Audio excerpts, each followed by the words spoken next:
Pinagkakatiwalaan ng mas maraming Pilipino. ABS-CBN News and Current Affairs.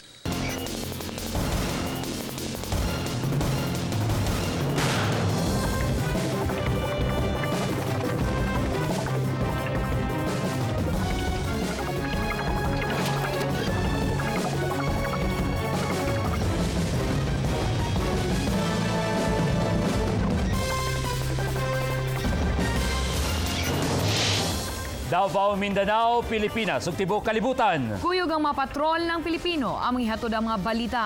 Presensya sa mga armado sa Santa Maria gika alarma sa mga opisyal sa probinsya. Busa ila kining gimitingan labi na gireport nga MILF ang grupo. Ni ana ang ubang headlines.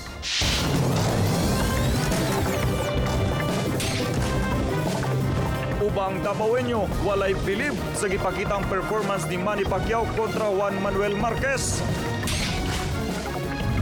Usa ka bodega nasunog.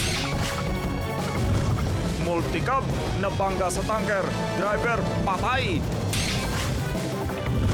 Davao City, ika-87 sa top 100 fastest growing cities sa kalibutan. Ug mga look-alike nila Pacman ug Marquez ni-eksena sa Davao City Jail. Gikan sa ABS-CBN Davao News Center. Kini ang TV Patrol Southern Mindanao. Maayong hapon kapamilya. Kumbinsido gihapon ang daghang fan ni Manny Pacquiao nga siya'y tinuod nga nagmadaugon sa ilang away ni Juan Manuel Marquez. Pero naasay wala mibilib sa gipakitang performance sa pambansang kamao. Nagapatrol, Vina Araneta. Para ni Tagum City Mayor Ray Uy, angayang tabla ang dula. Kay para niya, si Marquez ang nagpakitag maayong performance sa away nila Juan Manuel Marquez ug Manny Pacquiao kagahapon. Draw on Marquez. Pinakadako lang nag-anan dito ni Manny is draw. Pero judge decision should be respected. Para kang Manuel Siniza, gikinahanglan ni Pacquiao ang focus sa dula. Kay nakita niyang daghang istorbo ang hinungdan sa dili maayong performance ni Pacman. Gikan sa showbiz intriga ngadto na sa politika. Stress lang siguro siya sa iyang practice. Sobra iyang practice. Diha na siguro mabahin-bahin na og asa iyang i-focus. Dili na kumbinsido si Mayor Ray Uy nga makaayo ang ikaupat nga panagsangka nila Pacquiao ug Marquez. Do away with so many activities. Enough na grosa ng being a congressman and a boxer. Apan, para sa uban, bisan wala na pulpog ni Pacman si Marquez, kumbinsido gyud sila nga si Pacquiao ang nagmadaugon. Pahiton nga rin ni Pacquiao, masigi malang siya atras niya o di siya magsabay sa away ni Pacquiao. Nakita na ko yahang mga suntok gyud murag pamatay sunog gyud ang suntok. Para sa uban, ang ngayang pamatudan ni Pacman nga siya gihapon ang pound for pound king, pinaagi sa pakigingkwentro kang Floyd Mayweather Jr. Samtang giapungan sa mga priso ang away ni Manny Pacquiao ug Juan Manuel Marquez. May eksena na sab ang Manny Pacquiao ug Coach Freddie Roach lookalike sa Davao City Jail. Nagapatrol balik si Vina Araneta. Samtang nag-apong sa Pacquiao Marquez bawat ang mga priso, gilingaw sila sa ilang kaubang priso nga si Juan Manuel Marquez, ang lookalike daw ni Marquez.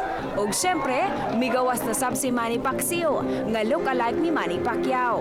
Kuyog pa si Coach, ang usa ka Swiss inmate nga look-alike sab ni Freddie Roach. When we're looking at our history with 24 rounds, we will try to knock him down again, but this time he doesn't stand up anymore. Idol magud ako siya gud, bildiyon jud ako na siya karon. Kinahanglan jud nga bildiyon jud ako sa Pacquiao nigtulo ka round lang. Pero dihang nagsugod na ang Pacquiao Marquez fight, seryoso ang mga inmate. Bisan si Manny Pacquiao, gikuyawan. Maluya og mag-uol kini kada maigo si Pacman. At first, the personnel decided to have this pay-per-view here in our jail to share it to the inmates as well as the family of the visiting of Davao City Annex. It's very touching, no? It's very unique for a jail to be doing this. Ug dihang gideklarang may daog na si Pacquiao, si Manny Pacquiao ang gialsa sa mga inmate sa ilang kalipay. Vina Araneta, Patrol ng Pilipino. Bodega sa Universal Rubina Corporation nasunog. Nagapatrol, Hernel Tokmo. Naabtan sa news team ang duha ka mga gwardya nga nangunay og palong sa kalayo nga milamoy sa mga produkto sulod sa bodega sa Universal Robina Corporation sa Bagoa Playa, Davao City. Dali dayong gipasiritan og tubig ug fire extinguisher sa mga bombero. Pasado alas 3 sa kadlawon dihang nagroving ang mga gwardya sulod din sa compound dihang namatikdan nilang nasunog na diay ang sulod sa ilang stockroom. Busa sila nauna ang nagtabang sa kalayo. Bira naman katungo, nahurot na naman itong tirang fire extinguisher, di makaya. Naaman sinisiga, pagtanaw na ako, abin ako dito sa bukid. Hayag kayo sulod. Sus, pagtanaw na ako, ang budiga naman tayo nasunog. Matod sa plant manager nga si Nestor Mayando, nga mga reject nga chichirya ug mga harina ang nangasunog. Leftover materials nila nung production namin nung Wednesday hanggang Saturday.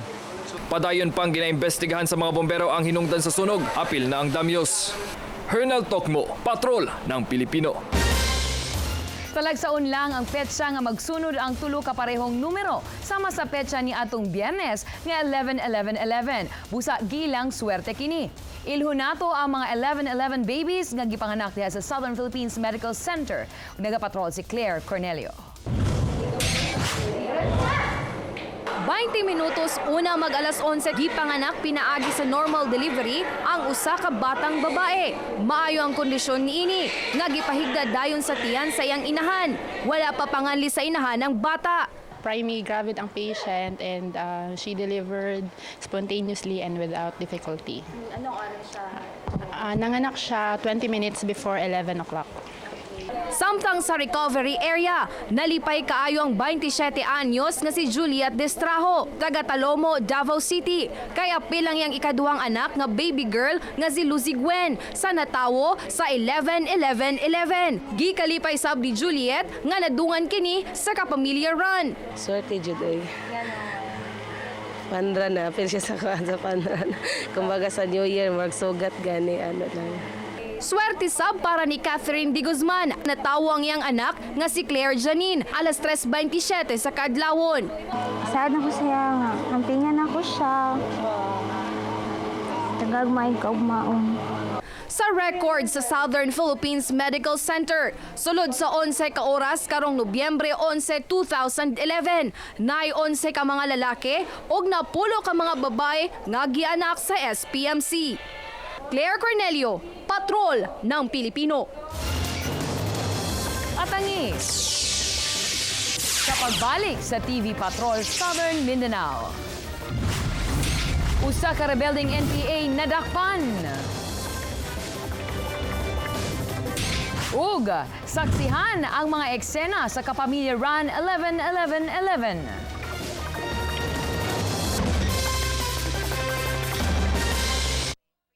Kining bahina hatod kaninyo sa BDO. We find ways. 1990 nang formal na kilalanin ang Autonomous Region in Muslim Mindanao o ARMM. Sa kabila ng mayamang kultura at pagiging hitik nito sa mga biyaya ng kalikasan, samot-saring suliranin ang kinakaharap ng ARMM. Kaya para umagapay sa pangangailangan ng mahigit 4 na bilyong kataong naninirahan dito, binuo ang ARMM Social Fund Project o ASFP. Layunin ng proyekto na tugunan ng kahirapan, itaguyod ang maunlad na pamumuhay at isulong ang mapayapang komunidad sa buong ARMM. Sa pakipagtulungan ng pamahalaan at International Bank for Reconstruction and Development, binuo ang programa sa agrikultura, edukasyon, kalusugan, transportasyon at patubig. Tinatayang 600,000 kataong nakabinipisyo dito. Hangarin ng ating proyektong Armed Social Fund, mabawasan ang kahirapan. Hinahangad natin ang pangmatagalang kapayapaan. Hatid ng proyekto ang pag-asa sa bawat mamamayan na siyang huhubog ng isang mapayapa at masayang bukas sa buong ARMM. Sa kadaghanan sa mga balay na akong nabisita din sa Davao, daghanan ga-magic sa ilang mga kusina. Tinuod yun na, adlaw-adlaw kaming ga-magic din para na po maayo yun magpalami. Pero kung sa atong lauoy, basin mong good malay ang lasa. Sa Magi Magic sarap pa. Kaya paggawas ni ini ang kalami sa lauoy, sulay ragod. It's still my lauoy. Pero para na ako karon, mas nilami pa ni. Palami nga palamin lauoyin mo ah. Kaya next time maglauoy ta, himuna natong Magic Lauoy. Anumang panahon, napapadalas ang stress dahil sa pagod at puyat. Kaya naman, it's important to think of ways to stay cool and comfortable. Pero dapat pasok sa budget, like using an energy-efficient aircon to relax and unwind. Beat the heat with GE Window Aircon. It's up to 13% more energy efficient because of its power-save mode and no-drip system. Feel cool with GE. Imagination at work. Kining bahina, hatod kaninyo sa GE Appliances.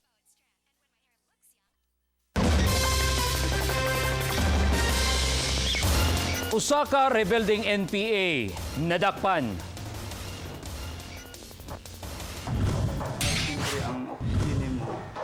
Nadakpan kaganyang buntag pinagi sa operasyon sa kapulisan o mga sundalo si Melchor Pastorete Rendomeron, 46 anyos alias Karoy, sa pulang baga ni Command 3 sa NPA sa Conval ug Davao Oriental. Giaresto kini diha sa gisakaan nga balay sa Alpha Homes Matina Playa, Davao City kaganyang buntag.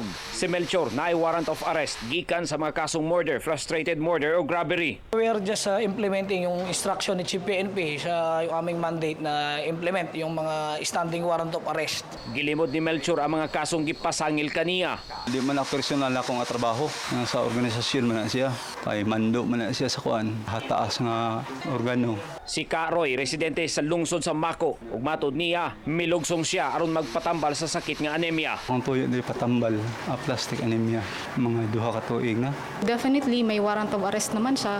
So he will be under the custody of the PNP. Ismincom is willing to help him, provide assistance para magamot siya. So pwede tayong mag-donate ng dugo para sa kanya. Sorpresa ang gipang drug test ang mga pulis sa Police Regional Office 11 kaganyang buntag. Apil sa gidrug test ang mga opisyal nga gipangunahan mismo ni Chief Superintendent Jaime Morente. Dali rang nakuha ang resulta ug nagnegatibo ang tanang 29 ka mga opisyal sa directorial staff, command group ug national support unit. Sa miaging semana, migawas ang unang resulta sa drug test nga naipito ka mga pulis nga nagpositibo sa droga atol sa drug test.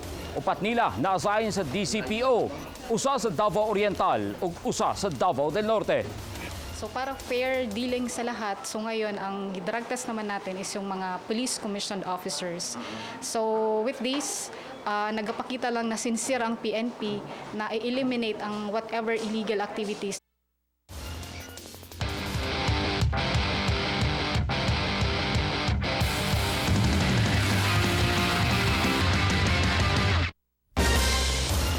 Bisan sa kalisod sa giagiang dalan kay Tungason, milahutay ang daghang runners ug nakuha kini sa nag-first place sulod lang sa usa ka oras ug 41 minutos. Ug sa mga nanagan, duha ang nagtiniil nga ang usa pasok sa third place. Nagapatrol si Rodray Salas.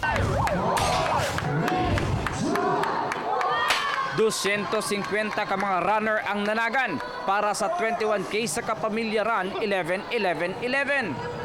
Sa unang duha ka kilometro, nag-una ang runner number 127. Pero naabsent kini sa runner number 079 nga si Nelson Madula. Miapil sa nanagan si Southern Philippines Medical Center Chief of Hospital, Dr. Leopoldo Vega. City Hall Tourism Consultant Mikey Aportadera. Naasay bata nga mikuyog. Og siyempre, apil sa nanagan sa 21K, kining nagtiniil nga mao ang sikat nga barefoot runner sa Davao City nga si retired Police Manuel Bismanos. Pero wala na siya nagsolo kay naanay laing nagtiniil nga si Francisco Viroy Jr. nga mao'y nag-third place. Nag-second place si Ronald Parantar. Og nag-first place ang 27 anyos nga si Nelson Madula nga miabot sa finish line sulod lang sa usa ka oras, 41 minutos og 41 segundos. Wapo rota, nindot ganahan sa rota. Medyo lisod sa Israel. Katungas. Sa mga babae, nag-first place si Cynthia Haro. Mikuha og 2 hours, 1 minute og 54 segundos. Sa 15K run, 200 sab ka mga runners ang miapil. Sama sa 21K, misaka sab sila sa Shrine Hills, hangtod Outland Adventure sa Diversion Road. Dayon, balik sa SM Mall. Hanga kayo! Walking lang para pag-abot dito na po energy. Mo ni pinakalisod. Nga naman, okay. Tulbong kayo. Nag-first place sa 15K si Celi Rose Haro sa mga babae ug James Castillo sa mga lalaki. Sa 8K run, nanguyog ang ubang konsehal sa Davao City hasta mga City Hall officials. Midagan ang mga runner kutob at tubangan sa ABS-CBN Davao hangtod pabalik sa SM Parking C. Nag-first place si Sunny Wagdo sa lalaki ug Diana May Memorasyon sa mga babae. Sa 4K, halos 4,000 sub ang nanagan. Apil sa nanguyog, mga young professionals, estudyante, mga pulis, mga bata nga nanguyog sa ilang ginikanan. Nag-first place sa lalaki si Fernando Gaularte o Beth Luis Moralde sa babae. Rod Ray Salas, Patrol ng Pilipino. Musunod sa pagbalik sa TV Patrol Southern Mindanao. Usa ka multicab nabangga sa tanker, driver patay.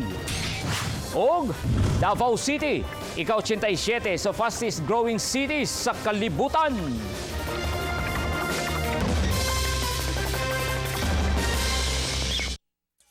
Kining bahina hatod kaninyo sa Bygone Scented Coil. Ang imong gipangita nga kahumot og proteksyong naaprubahan na. Naa sa Bygone Katol with Floral Scent. Isug batok sa lamok dengue ug adunay kahumot na siguradong magustuhan mo. Bygone Katol with Floral Scent. Ang kabutihang dala ng Vetrasin. Kalusugan, iwas sakit ang mga alaga ko. Kaunlaran, protektado ang aking negosyo. Kasaganaan, 30 taon na akong tiwala dito. Sa Vitrasin, buong kumpiyansa ko. Lagi kaming may panlaban. Kredibilidad, di ako napapahiya dahil eksperto ang nirekomenda ko. Para sa iba't ibang larangan ng paghahayupan, ang Vetrasin ay kabalikat di lamang sa kabuhayan. Kabalikat na rin natin sa buhay. Vetrasin, the trusted antibiotic vitamin supplement. Iba ng lagnat ngayon. Di mo na alam kung anong lagnat ang tatama sa kanya. Para safe, mag-Biogesic for Kids. May micronized technology, kaya diretso sa lagnat, diretso galing. Biogesic for Kids. Oras na para magbagong ang opinyon nyo sa paglalaba. Masdan, isang scoop ng mahal at leading brand laban sa isang scoop ng Speed Babad. Magsingduming damit, ibinabad. Sa Speed Babad with Power Whiteners, babad pa lang halos tanggal na ang matitinding mancha. Napatunayan sa lab test na mas mabilis magtanggal ng mancha ang Speed Babad kaysa mamahaling leading brand sa halagang $4.35 lang. Kaya sa Speed Babad, laging may oras sa pamilya. Anumang panahon, napapadalas ang stress dahil sa pagod at puyat. Kaya naman, it's important to think of ways to stay cool and comfortable. Pero dapat pasok sa budget, like using an energy-efficient aircon to relax and unwind. Beat the heat with GE Window Aircon. It's up to 13% more energy efficient because of its power-save mode and no-drip system. Feel cool with GE. Imagination at work. Up-to-date news and information from the trusted news organization, Local TV Patrol, proudly supported by Enervon Prime, with mind and body boosters to help you keep doing the things you love. Passion never ends.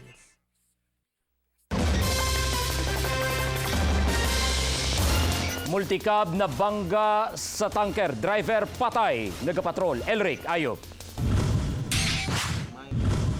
Dead on the spot ang driver sa multicab nga nailang si Rinaldo Florenosas, 53 anyos. Human mabangga sa kasugad nga tanker truck sa Sitio Marahan, Barangay Marilog, Davao City, alas 10 kaganan ng buntag. Ang driver sa tanker nga si Rico Dava, misurrender dayon sa Marilog Police Station. Kisay sa Rico, kalit lang siyang gibanggaan sa multicab, samtang padulong sa Cagayan de Oro City. Gihunong ko, gitanaw na ako kasi si Mabunal, kaya pag aksyon ato kurbada, nagliwag-liwag naman ang multicab. Ni ari dayon ang driver sa tanker sir sa estasyon. Ni report sa mo nga na involved kauban sa vehicle accident mo nang ni-responde dayon mi didto. Matod sa anak sa namatay, gana kainom ng daan ang iyang amahan. Una kinanagmaneho sa multicab, padulong sa iyang umahan. Nag-ano pa maguna sila diya sa highway kay nagpaabot makarga tong gulay namo. Nya nag-inom-inom daw. Ano kainom sa daan? Nakainom daw diha.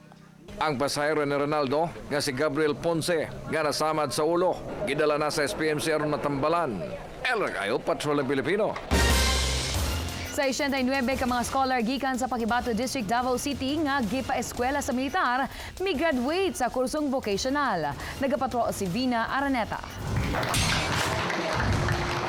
May graduate sa mga kursong vocational ang 69 ka mga scholar sa militar. Sa 6 ka bulan nga training sa TESDA, sa motorcycle o small engine servicing, automotive servicing, food processing ug welding. 30% sa mga scholar nakatrabaho na. Busa, mapasalamaton kaayo sila Jovelito ug Denise nga pulos nanguna sa kursong motorcycle ug small engine servicing. Pasalamat mi sir kay nahumay mi sa mga pag-eskwela diri sa pag-training diri sa TESDA. Daghan jud ang nakatunan. Labi na sa unsaon nimo pag-ayo sa motor. Many of them nag-overextend sa on-the-job training kaya medyo natagalan yung TESDA na i-recall sila at makumpleto ulit para makumpleto rin yung course requirements sila. So ngayon lang sila nakagraduate. Gihatagan sabog basic tools ug equipment ang mga graduate nga ilang magamit sa panginabuhian.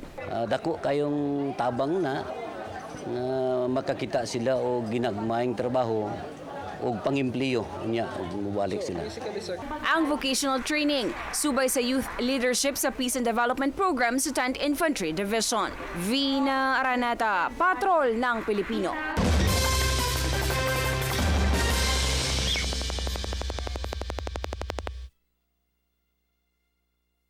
Keep on doing the things you love. Drink Enervon Prime. There is just no retiring when your passion is never ending. Drink Enervon Prime with higher levels of mind and body nutrients to fuel you physically and mentally. So you can keep on doing the things you love. Passion never ends. Enervon Prime. Yung Surf 5-in-1. May 5-in-1 na galing. Pwede pang manalo ng cash sa 5-in-1 Pamaskong Surpresa. Hanapin lang ang chip sa loob ng bawat pack. Malay mo, isa ka sa 5 winners ng 100,000 pesos. Mag-new Surf 5-in-1 na! Sa ibang suplemento, maaaring ito lang ang lakas. Baka mapundi ka lang. Sa Thunderbird Electrogen D+, may kompletong formula. Pagmatagalang lakas. Para iwas sakit at stress. Pampalakas.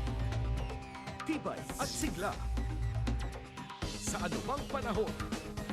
Thunderbird Electrogen D+. Depensa sa anumang panahon. Mauuwi mo na ang pinakamasaganang pang Noche Buena. Noche Pa Buenas Year 4. Tumutok lang sa ABS-CBN. Magabang ng logo sightings tulad nito. Tandaan kung saang programa ito nakita at ang sponsor. Sa isang papel, isulat ang sagot with your contact details, kalaki pang alinmang proofs of purchase. Siguradong mabubusog ang buong pamilya sa pa-premium refrigerator loaded with groceries. Sali na! Anumang panahon, ang mga Pinoy mahilig sa malamig na refreshments gaya ng ice candy, halo-halo, at ice cream. Kaya dapat may maaasahan kang freezers gaya ng GE Freezers, ang #1 trusted brand. At ngayon, available na rin in an upright design na swak sa mga space conscious. Talaga namang cool na cool ka anytime with GE Freezers. GE, imagination at work. Kining bahina, hatod kaninyo sa GE Appliances.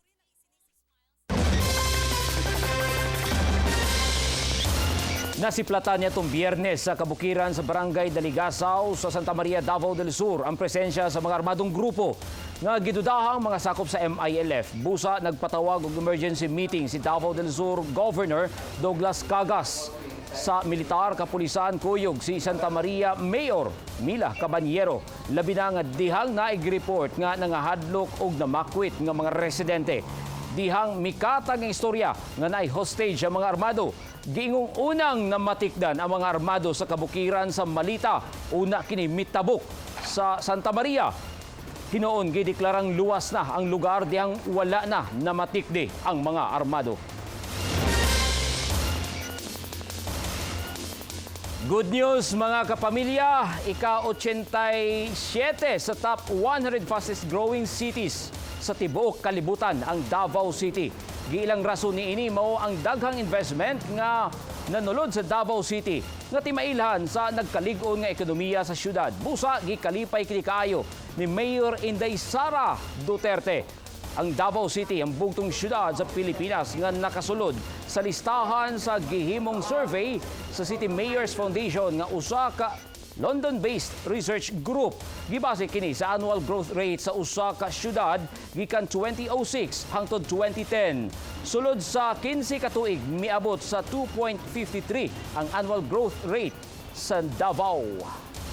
Most likely, nag-ingon ng city planning, it would have been because Davao City in the region and in the nearby areas is the most progressive city. You should be proud. So, sa top 10, ang Davao City in the entire Philippines. Gikampanya sa Barangay Nuevo, Ilocos sa lungsod sa Mawab ang pag-recycle nga ilang gipakita pagparada sa mga float sa kada purok. Atol kini sa ika-27 nga araw ng barangay.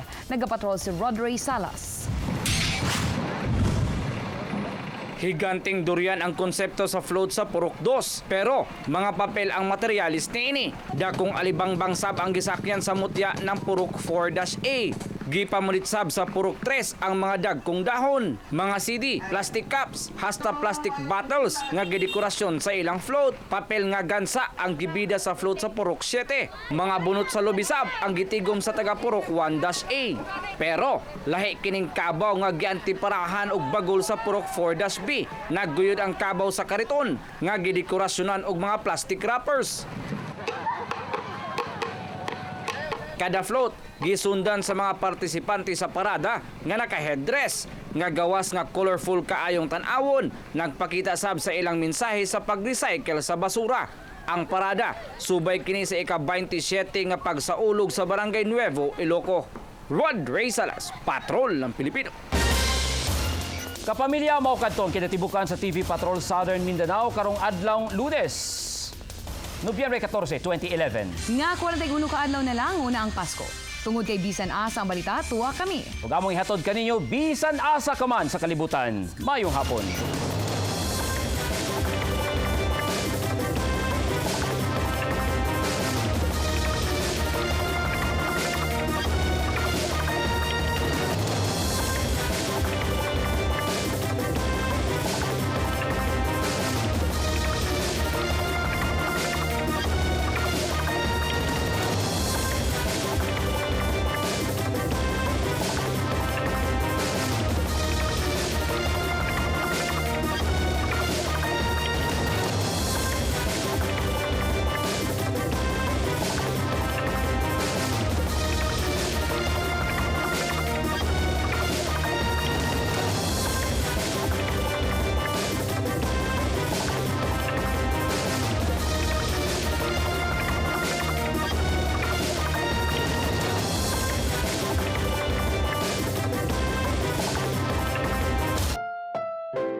Ang susunod na programa ay rated PG. Ito ay nangangailangan ng patnubay at gabay ng magulang para sa mga batang manonood.